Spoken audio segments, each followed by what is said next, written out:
Baik, salam sehat untuk kita semua. Perkenalkan, nama saya Henry Kustala. Saya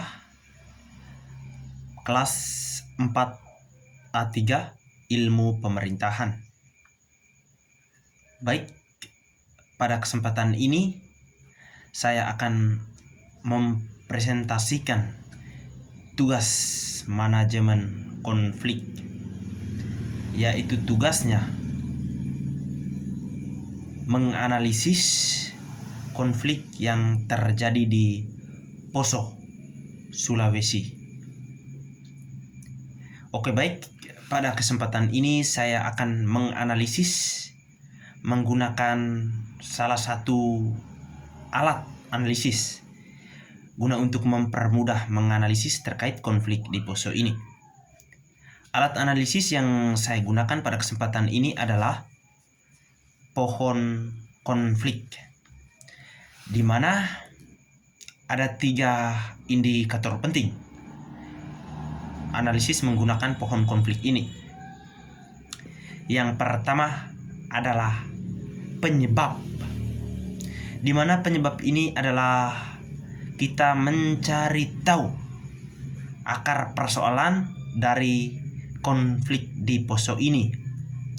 Kira-kira konflik di Poso ini disebabkan oleh apa sampai terjadinya konflik atau kericuhan yang sangat luar biasa itu.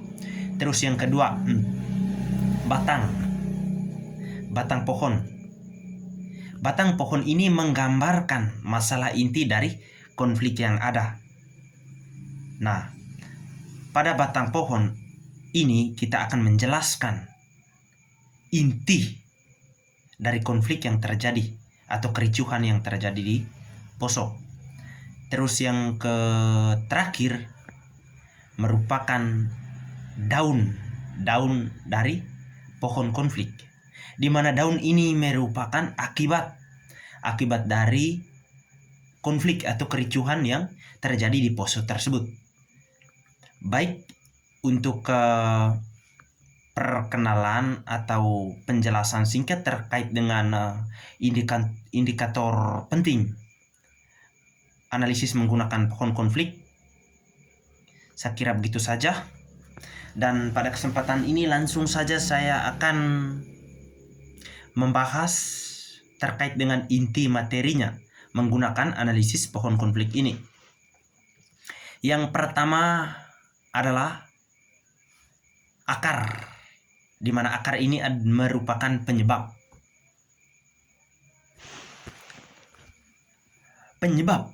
atau akar masalah sampai terjadinya kericuhan di Poso ini, di Poso atau Sulawesi Tengah ini, adalah karena penduduk yang tidak seimbang, karena penduduknya yang tidak seimbang, di mana saat ini tercatat sekitar 60% dari 400.000 warga Poso adalah penduduk. Coba bayangkan, dari 400.000 warga atau penduduk Poso, 60%-nya adalah pendatang, sedangkan aslinya berarti hanya 40%. Jadi itu yang merupakan penyebab atau akar masalahnya, yang artinya kericuhan yang selama ini terjadi besar kemungkinan bukan karena agama. Nah, di sini menjelaskan bahwa konflik yang terjadi selama ini kemungkinan besar kemungkinan bukan karena agama, bukan karena isu sara. Terus, mengapa sampai konflik ini divoniskan sebagai konflik sara atau agama? Tentu fokus yang perlu kita lihat mengapa sampai katakan konflik ini adalah konflik antara agama, itu cuma karena terjadi bentrokan antar 2 kelompok pemuda yang beragama beda, yaitu agama Kristen dan agama Muslim. Ada kelompok agama Kristennya dan ada kelompok pemuda agama Muslimnya. Terjadilah bentrok.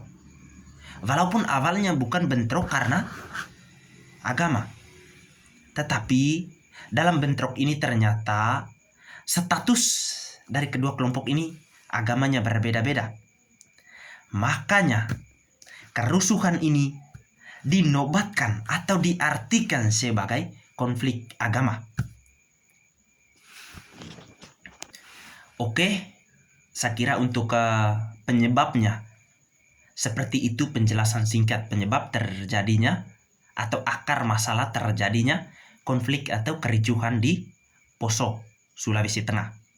Yang berikutnya saya akan lanjut ke batang pohon, di mana batang pohon ini menggambarkan masalah inti di Poso, Sulawesi Tengah ini. Masalah intinya, konflik Poso sebenarnya adalah konflik realistik, yaitu perebutan kekuasaan politik antara elit politik lokal di Poso yang kemudian massa dilibatkan dengan identitas agama dan etnis dengan tujuan untuk memobilisasi massa dalam memperoleh kekuasaan. Baik, untuk inti dari persoalan atau konflik di Poso kiranya seperti itu. Bukan karena agama, bukan karena etnis, melainkan adanya kepentingan dari para politisi. Di sini mereka mengadu domba pemuda ataupun masyarakat biasa dengan identitas agama dan etnis. Karena mereka punya tujuan tertentu, yaitu untuk bisa menempatkan diri sebagai penguasa di Poso. Jadi politik mereka adalah seperti itu, dengan membawa nama agama dan etnis demi memperoleh kekuasaan. Baik, sekian untuk penjelasan terkait dengan inti atau masalah inti yang terjadi di Poso, Sulawesi Tengah ini. Terus analisis yang terakhir dari pohon konflik ini adalah daun, di mana daun ini merupakan akibat atau dampak buruk dari konflik yang terjadi di Poso, Sulawesi Tengah ini. Konflik Poso ini berdampak sangat merugikan di tatanan hampir semua bidang di Poso, baik itu bidang politik, bidang ekonomi, bidang sosial budaya, serta meninggalkan beban trauma psikologis, terutama pada anak-anak. Meninggalkan beban trauma psikologis, khususnya pada anak-anak dan perempuan yang mengalami trauma kekerasan atau pelecehan ketika kerusuhan terjadi. Jadi itulah dampak yang timbul akibat dari konflik di Poso, Sulawesi Tengah ini.